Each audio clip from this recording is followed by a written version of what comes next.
नमस्कार दोस्तों, स्वागत है आपके अपने YouTube चैनल सक्सेस मंत्रा बाय दीपक राय। मैं कमलेश फिर से आपके लिए प्रैक्टिस सेशन में हाजिर हूँ। पीटी जो भी एग्जाम की तैयारी कर रहे हैं तो ये आप लोग के लिए बहुत ही इम्पोर्टेंट सेशन है। आप लोग शुरू से लास्ट तक वीडियो को वॉच कीजिए और अपने से इसको जितने भी क्वेश्चन प्रोवाइड करा रहे हैं आप लोग सबसे पहले अपने आप से प्रैक्टिस कीजिए और जो भी अप्रोच है उसको फॉलो कीजिए। तो चलिए विदाउट टाइम वेस्ट किए हम लोग आज की प्रैक्टिस स्टार्ट करते हैं। देखिए सबसे पहले क्वेश्चन क्या कर रहा है, ये कथन और निष्कर्ष से रिलेटेड क्वेश्चन है। बहुत ही इंपॉर्टेंट टॉपिक है यूपी खासकर, क्योंकि इससे एक या दो क्वेश्चन हमेशा पूछे ही जाते हैं। और यूपी फॉरेस्ट गार्ड एक ऐसा रीजनिंग का सिलेबस है उसमें यानी वर्बल नॉन वर्बल रीजनिंग दोनों इक्वली कवर किया जा रहा है। अगर आपको ओवरऑल रीजनिंग पे कमांड अगर लाना चाहते हैं तो दोनों सेक्शन को आपको इक्वली इम्पोर्टेंस देना पड़ेगा। तो चलिए हम लोग इस क्वेश्चन को सॉल्व करते हैं। देखिए क्वेश्चन क्या कर रहा है कि नीचे दिए कथनों में निष्कर्षों को ध्यान से पढ़ें और चुनें कि कौन सा निष्कर्ष तार्किक रूप से कथन का अनुसरण करता है, यानी लॉजिक रूप से कौन सा स्टेटमेंट फॉलो कर रहा है, यही आपको यहाँ बताना है। देखिए दो कथन यानी ये कथन दिया हुआ है, उसी के आधार पे क्या होता है निष्कर्ष दिया होता है। जो कथन दिया रहता है उसी में क्या होता है निष्कर्ष इंक्लूडेड रहता है। देखिए इसमें अपने से ज़्यादा कुछ दिमाग नहीं लगाना है, बस जो कथन कह रहा है ना उसी के आधार पे आपको निष्कर्ष का फॉलो कराना है। अगर उसके आधार पर फॉलो कर रहा है तो सही है, नहीं तो उसको यानी फॉलो नहीं कर रहा है। तो देखिए कथन में क्या कर रहा है कि श्रीमान एक्स कहता है कि सुबह में उन्हें अच्छे विचार आते हैं, यानी कोई एक्स व्यक्ति है कह रहे हैं कि सुबह में उन्हें अच्छे विचार आते हैं। तो देखिए निष्कर्ष में क्या कर रहा है, पहला क्या कर रहा है, श्रीमान एक्स को केवल सुबह विचार आते हैं। श्रीमान एक्स को केवल सुबह विचार आते हैं, समझ गए। अब देखिए सेकंड क्या कर रहा है कि श्रीमान एक्स को शाम को विचार नहीं आते हैं। देख रहे हैं, यानी यहां से देख रहे हैं क्या हो रहा है कि कोई श्रीमान कह रहा है कि केवल हमको सुबह ही विचार आते हैं। अगर केवल शब्द, अगर ऐसे क्वेश्चन में केवल शब्द आ जाए ना तो समझिए कि वो क्या है, पूर्ण पक्षपात रूप से यानी स्टेटमेंट को यहाँ बता रहा है। तो ये क्या हो जाएगा, ये फॉलो नहीं करेगा। ऐसे अगर केवल से स्टार्ट हो, जैसे 3-4 वर्ड होते हैं, अगर उस वर्ड से स्टार्ट हो ना तो समझिए कि वो क्वेश्चन यानी जो स्टेटमेंट है वो फॉलो नहीं कर रहा है।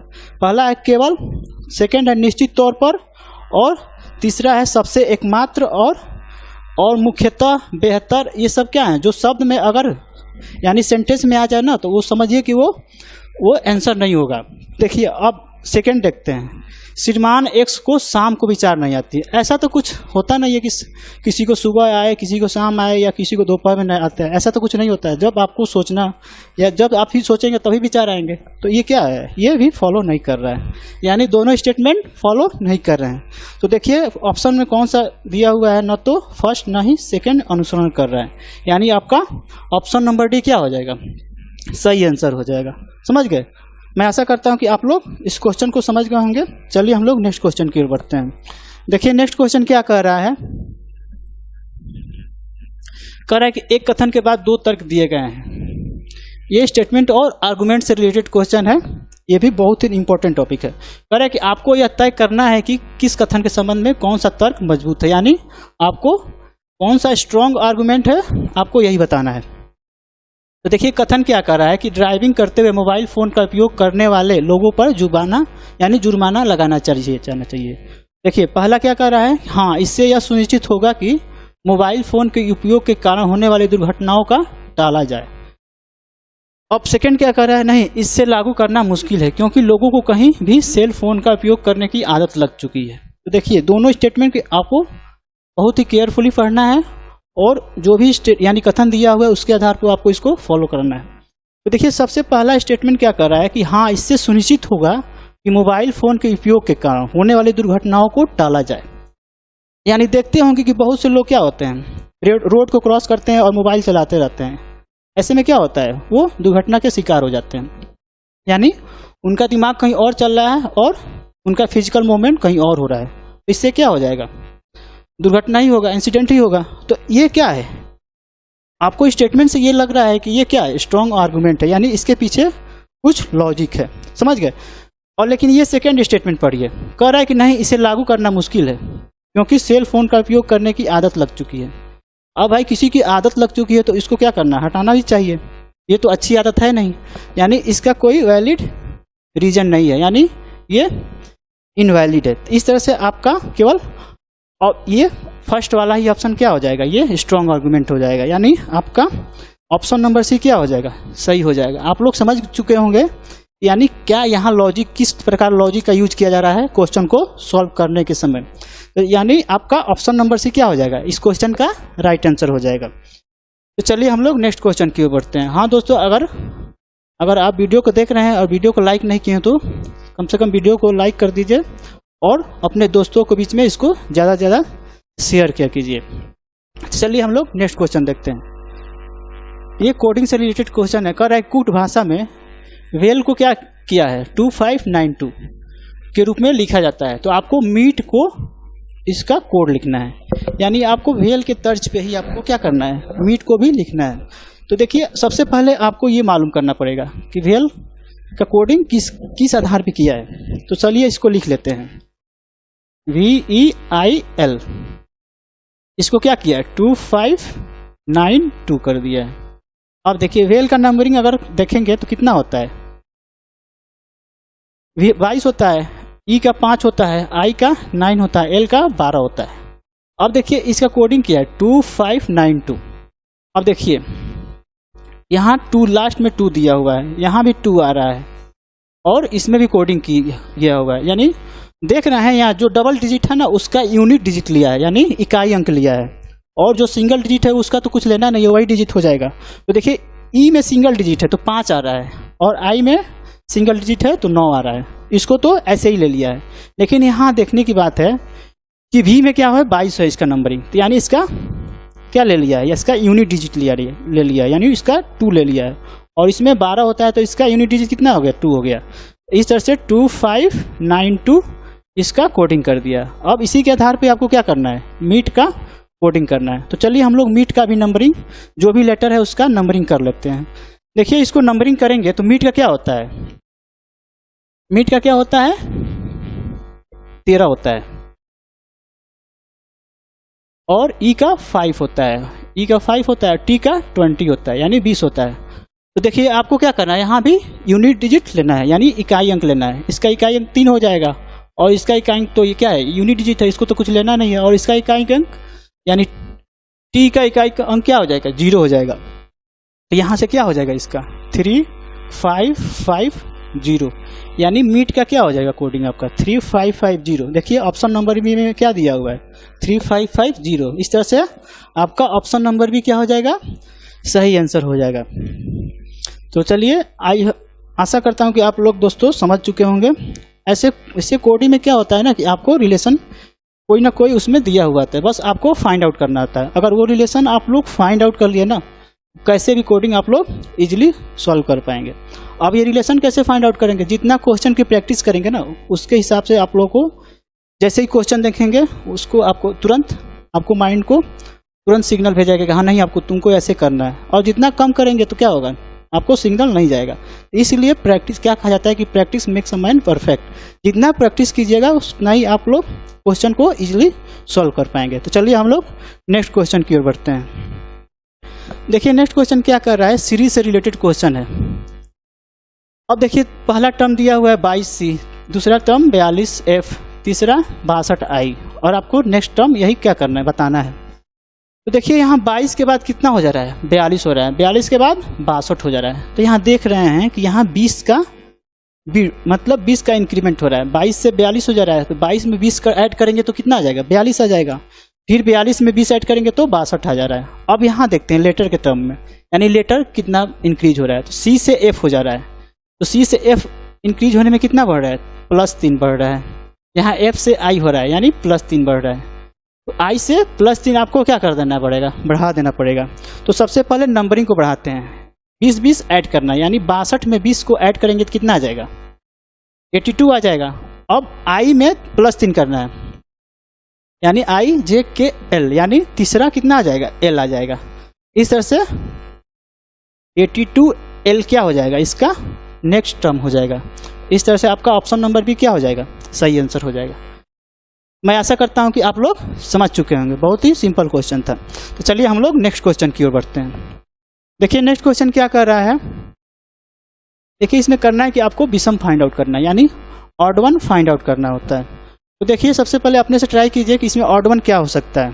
सबसे पहले आप लोग इसको सॉल्व करके कमेंट बॉक्स में इसका आंसर बताइए। चलिए इसको देखते हैं। देखिए इसमें क्या है, आप यहाँ देख रहे हैं कि इसका ये साइड से क्या हो रहा है, इसका एरो जा रहा है, यहाँ भी साइड से एरो जा रहा है और यहाँ भी साइड से एरो जा रहा है, लेकिन यहाँ से क्या इसका वर्टेक्स से एरो निकल रहा है, यानी 3 फिगर में साइड से एरो निकल रहा है, लेकिन इस ऑप्शन नंबर सी में क्या हो जाएगा, यहाँ इसके वर्टेक्स से निकल रहा है, तो क्या हो जाएगा, ये भी यही क्या हो जाएगा, ऑड वन हो जाएगा। यानी आपका ऑप्शन नंबर सी क्या हो जाएगा, ऑड वन, यानी आपका ऑप्शन नंबर सी क्या हो जाएगा, आपका आंसर हो जाएगा, क्योंकि यही क्या है, विषम मतलब जो भी है ऑड वन है। तो मैं आशा करता हूं कि ऐसे क्वेश्चन आप लोग सॉल्व कर पाएंगे। तो चलिए हम लोग नेक्स्ट क्वेश्चन की ओर बढ़ते हैं। देखिए नेक्स्ट क्वेश्चन क्या कर रहा है, वेन डायग्राम से रिलेटेड क्वेश्चन है। ऐसे रिलेशन मतलब हर एग्जाम में ऐसे क्वेश्चन पूछा जाता है, आपको बस इसका ऐसे क्वेश्चन पूछने का पर्पज ये होता है कि आपके बीच मतलब जो भी रिलेशन दिया हुआ था उसको आपके मालूम है या नहीं, समझ गए। ऐसे क्वेश्चन कभी कभी मतलब रीजनिंग से क्वेश्चन तो पूछा ही जाता है, लेकिन इसमें होता है क्या कि आपको हर सब्जेक्ट का चेक कर दिया जाता है। कभी कभी इंग्लिश का चेक कर देता है, कोई वर्ड दे देता है, आपको रिलेशन बताना होता है, फिर कोई साइंस से पूछ देता है, कभी जीके से जीएस से पूछ देता है। तो यहाँ है कि आपको लॉजिकली यानी कोरिलेट कर पा रहे हैं नहीं टर्म को, वही आपको चेक करता है। तो देखिए यहाँ इटालियन है, ये लैंग्वेज है, स्पेनिश है और ये भाषा है, यानी दो ये लैंग्वेज का टाइप है और ये एक लैंग्वेज दिया हुआ है। अगर वेन डायग्राम के थ्रू अगर आपको इसको लिखना होगा तो कैसे लिखेंगे, तो देखिए भाषा का क्या है, ये इसका पार्ट है, यानी भाषा का पार्ट स्पेनिश और इटालियन, जैसे हम लोग हिंदी बोलते हैं, इंग्लिश बोलते हैं, वैसे ही क्या है इस इटालियन और स्पेनिश है। तो यहाँ क्या हो जाएगा, भाषा एक क्या हो जाएगा, भाषा एक पूरी भाषा यानी लैंग्वेज है, और ये इसका पार्ट हो जाएगा तो क्या हो जाएगा, इसका सबसेट हो जाएगा, यानी इसमें क्या हो जाएगा, दोनों इंक्लूड हो जाएंगे। तो देखिए अगर ये डायग्राम अगर किसी में मैच कर रहा है तो क्या हो जाएगा, यही आपका आंसर हो जाएगा। देख रहे हैं यहाँ ऑप्शन नंबर डी क्या हो जाएगा, यही मैच कर रहा है। मान लेते हैं कि ये इटालियन है और ये स्पेनिश है और ये भाषा है यानी लैंग्वेज है, समझ गए। यानी लैंग्वेज क्या है, इटालियन और स्पेनिश का क्या है, यही इसका पार्ट है। इस तरह से इसको हम लोग वेन डायग्राम में रिप्रेजेंट कर सकते हैं। मैं ऐसा करता हूं कि आप लोग समझ चुके होंगे। चलिए हम लोग नेक्स्ट क्वेश्चन की ओर बढ़ते हैं। देखिए नेक्स्ट क्वेश्चन क्या कर रहा है, नेक्स्ट क्वेश्चन के बढ़ने के पहले हाँ दोस्तों वीडियो को ज़्यादा से ज़्यादा लाइक और शेयर किया कीजिए। चलिए तो देखिए नेक्स्ट क्वेश्चन क्या कर रहा है कि लीला दक्षिण की ओर, आपको डायरेक्शन सेंस से रिलेटेड क्वेश्चन है। देखिए इसमें कैसे सॉल्व करते हैं, सबसे पहले आपको डायरेक्शन को रिप्रेजेंट करना आना चाहिए, कौन सी डायरेक्शन कैसे लेते हैं आपको ये, अगर इसको आपको सबसे पहले मालूम होना चाहिए। इसको ईस्ट मान लेते हैं, इसका पूर्व, ये पश्चिम हो गया, ये उत्तर हो गया और ये दक्षिण हो गया, साउथ हो गया। अब देखिए क्वेश्चन को पढ़ते हैं। कह रहा है कि लीला दक्षिण की ओर 3 किलोमीटर चलती है। मान लेते हैं कि लीला की इनिशियल पोजीशन क्या है, यहाँ शुरुआत में यहाँ पे खड़ी है, और कह रहा है कि दक्षिण की ओर 3 किलोमीटर चलती है। देखिए दक्षिण यानी साउथ, समझ गए, यानी साउथ की ओर 3 किलोमीटर चलती है। मान लेते हैं कि यहाँ आई, 3 किलोमीटर चल के यहाँ पे आई। अब देखिए क्वेश्चन में क्या कर रहा है कि एक चौराहे पर वह बाईं की ओर मुड़ जाती है। मान लेते हैं कि यहाँ चौराहा है और वो यहाँ से बाईं की ओर मुड़ जाती है। इसका फेस की तरफ फेस कर रहा है, यानी जो इसका जो फेस है वो साउथ की ओर है, तो उसका बाईं ओर कितनी हो जाएगी, कैसे हो जाएगी, इसका बाईं ओर इस डायरेक्शन हो जाएगी। तो बाईं ओर कितनी जा रही है, यहाँ पे एक कैफे है, कैफे की तरफ जा रही है, वो 500 मीटर है। यानी मान लें कि यहाँ इस पोजीशन पे कैफे है, तो यहाँ से कैफे पे आई। फिर क्या कह रहा है कि वो अपनी प्रारंभिक स्थिति के संबंध में कौन सी दिशा में खड़ी है। यानी मान लेते हैं कि ये इसकी आरंभिक स्थिति क्या है, यहाँ पे थी, और ये फाइनल कहाँ पहुंची, यहाँ पे। तो इसका डायरेक्शन क्या हो जाएगा, ये साउथ हो गया, ये ईस्ट हो जाएगा। यानी ये पूर्व की दिशा हो गया और ये दक्षिण की दिशा हो गया। यानी कोई फिक्स डायरेक्शन तो नहीं है, लेकिन ये क्या हो जाएगा, दोनों डायरेक्शन को कर देंगे। यानी इसको हम क्या लिख सकते हैं, पूर्व दक्षिण, दक्षिण पूर्व लिख सकते हैं, समझ गए, क्योंकि क्या है इस क्वाड्रेंट में है। तो इस तरह से आपका ऑप्शन नंबर भी क्या हो जाएगा, सही आंसर हो जाएगा, क्योंकि ये दक्षिण और पूर्व के बीच में स्थित है। तो यहाँ से ऑप्शन नंबर भी सही हो जाएगा। तो चलिए हम लोग नेक्स्ट क्वेश्चन की ओर बढ़ते हैं। देखिए नेक्स्ट क्वेश्चन क्या कह रहा है। नेक्स्ट क्वेश्चन आपको जल प्रतिबिंब बताना है, यानी वाटर इमेज से रिलेटेड क्वेश्चन है। देखिए वाटर इमेज एक पूछता है, एक मिरर इमेज पूछता है। इसमें दो मतलब इसमें कंसेप्ट आपको क्लियर होना चाहिए। वाटर इमेज में क्या चेंज होता है और मिरर इमेज में क्या चेंज होता है। देखिए वाटर इमेज में अगर सबसे पहले देखेंगे तो अगर किसी भी ऑब्जेक्ट का अगर उसका इमेज पूछ रहा है ना, तो उसका लेफ्ट राइट उसमें क्या हो जाता है, इंटरचेंज हो जाता है। अगर मिरर इमेज में देखेंगे तो उसका लेफ्ट और राइट क्या हो जाता है, इंटरचेंज होता है। लेकिन वाटर इमेज में क्या होता है, जो लोअर और अपर वाला पार्ट होता है ना, क्या होता है, वो इंटरचेंज होता है। यानी नीचे वाला और ऊपर वाला भाग क्या हो जाता है, आपस में इंटरचेंज हो जाता है। तो देखिए यहाँ पूछ रहा है कि आपको जल प्रतिबिंब बताना है, यानी वाटर इमेज बताना है। तो इसका जल प्रतिबिंब बनाएंगे तो क्या हो जाएगा, इसका लेफ्ट राइट तो क्या होगा, सेम रहेगा, लेकिन वाटर यानी ऊपर वाला और नीचे वाला भाग क्या हो जाता है, पलट जाता है। तो देखिए यहाँ से कौन सा भाग हो जाएगा, ये तो होगा नहीं। यहाँ देख रहे हैं, यहाँ सेम टू सेम है, यहाँ बस ये वाला चेंज किया, लेकिन ये वाला क्या है, सेम टू सेम है। तो क्या हो जाएगा, ये वाला आपका कौन सा ऑप्शन हो जाएगा। यहाँ देखिए ये भी नहीं होगा, और यहाँ देखिए इसको अगर उलटते हैं तो क्या हो जाएगा, ये सेम टू सेम पिक्चर बता रहा है, सेम सेम होगा नहीं। अब देखिए इसको हम पलटेंगे तो ये ऊपर गया, ये छोटा वाला ऊपर आ गया और नीचे वाला, ये बड़ा वाला नीचे आ गया, यानी ये क्या हो जाएगा, यही इसका वाटर इमेज हो जाएगा। यानी ऑप्शन ये जो डी दिया हुआ हो जाएगा, ये इसका क्या हो जाएगा, सही आंसर हो जाएगा। यानी आपको ऑप्शन नंबर डी किस ऑप्शन में दिया हुआ है, ऑप्शन नंबर बी में दिया हुआ है। यानी आपका ऑप्शन नंबर बी क्या हो जाएगा, सही आंसर हो जाएगा। बस ऐसे में आपको बस यही दिखना है कि आपको वाटर इमेज पूछ रहा है तो बस ऊपर नीचे का भाग आपको इंटरचेंज कर देना है, कहाँ इंटरचेंज हो रहा है, यानी वही आपको देखना है। समझ गए। तो चलिए हम लोग आशा करते हैं कि आप लोग समझ गए होंगे। चलिए हम लोग नेक्स्ट क्वेश्चन की ओर देखते हैं। देखिए नेक्स्ट क्वेश्चन क्या कह रहा है, कह रहा है कि नीचे दिए गए कथन का अध्ययन करें और निर्णय लें कि निम्नलिखित में से कौन सी धारणा कथन में निहित है। कह रहा है कि मौसम, कथन क्या दिया हुआ है कि मौसम वैज्ञानिक का कहना है कि वर्षा में कमी फसल में विफल होने का कारण है। वर्षा में कमी फसल में विफल होने का कारण है, ये आपको कथन दिया हुआ है। अब आपको एजम्पशन यानी धारणाएं दिया हुआ है। पहला कह रहा है कि फसल के लिए वर्षा आवश्यक है, सही है। अब देखिए सेकंड क्या कह रहा है, सिंचाई मुख्यतः वर्षा पर निर्भर है। ये देखिए फर्स्ट ऑप्शन क्या है, फसल के लिए वर्षा आवश्यक है, ये तो सही है। लेकिन ये कह रहा है सिंचाई मुख्यतः, अब देखिए मुख्यतः फिर यहाँ आ गया। आप मुख्यतः मतलब क्या है, यहाँ ये पक्षपात कर रहा है, पूर्ण रूप से पक्षपात कर रहा है, यानी केवल वर्षा पर ही निर्भर होता है। ऐसा तो हो नहीं सकता, सिंचाई के अलावा भी होता है क्या, सिंचाई के अलावा क्या होते हैं और भी, वर्षा के अलावा और क्या होते हैं, ट्यूबवेल से यूज कर सकते हैं, नहर के द्वारा, रिवर के द्वारा हम लोग क्या कर सकते हैं, इसको सिंचाई करते हैं। तो इस तरह से क्या हो जाएगा, ये फॉलो नहीं करेगा। लेकिन फसल के लिए वर्षा आवश्यक है, यानी ये आपको सही है। यानी आपका ये क्या हो जाएगा, ऑप्शन नंबर सिर्फ धारणा एक क्या हो जाएगा, आपको निहित होगा। समझ गए। आई होप आप लोग समझ गए होंगे।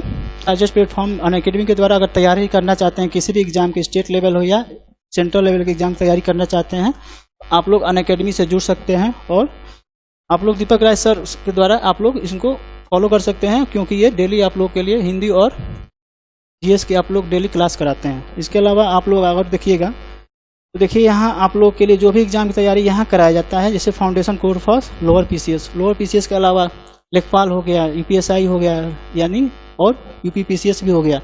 जितने भी आप लोग तैयारी करना चाहते हैं यहाँ से आप लोग कोर्स परचेज कर सकते हैं और यहाँ से आप लोग तैयारी कर सकते हैं। अगर आप लोग मेंस में अगर ऑप्शनल सब्जेक्ट यहाँ भी तैयारी कराई जाती है, यानी हिस्ट्री के अलावा आपको ज्योग्राफी और पब्लिक एडमिनिस्ट्रेशन की यहाँ भी तैयारी कराई जाती है। देख सकते हैं आप लोग यहाँ कोर्स अवेलेबल है।